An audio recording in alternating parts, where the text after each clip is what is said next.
What does not to be a dick, but mean? Is dickishness an accepted, standalone English word? There was a recommendation of a new book, How Not to Be a Dick, an everyday etiquette guide in www.goodreads.com, followed by this next sentence. On the one hand, nobody wants to be a dick. On the other hand, dicks are everywhere. They cut in line, talk behind our backs, recline into our seats, and even have the power to morph into trolls online. Their powers are impressive, but with a little foresight and thoughtfulness, we can take a stand against dickishness today. I know the phrase, every, any, Tom, Dick and Harry, meaning every, any, body, but I'm not sure whether dick, whom nobody wants to be, means mediocre, unimportant, irrelevant to me, or a vicious and impertinent person, or simply nuisance. Cambridge English Dictionary carries definition of dick only as a man's genital. Oxford English Dictionary defines it as 1. British, a stupid or contemptible man. 2. Mass noun, with negative, North American, anything at all, beside a man's genital.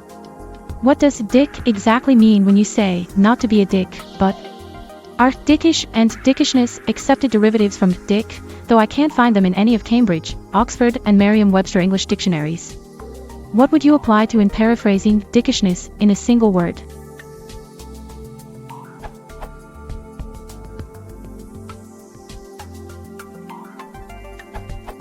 The word is commonly used vulgar slang, at least here in America. The derivation is indeed from the usage of dick to mean penis, and means an arrogant jerk who is horrible to the people around him. The dick is almost exclusively male, probably because of the derivation, either on purpose or because of a self-centered obliviousness. The word sometimes has a grudging undertone of reluctant admiration for just how horrible the person is. Dickishness is a playful formation from dick to name the state of being a person such as described above. It would never be used in a formal setting, but it would be commonly understood.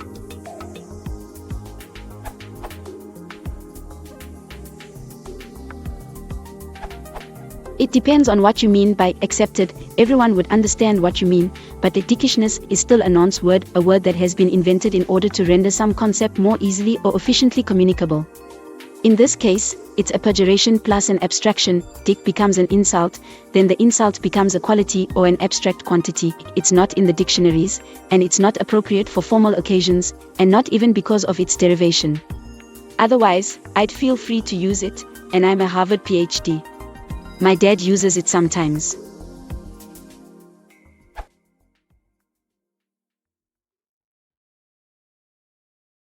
If you want to support the channel, please consider liking and subscribing.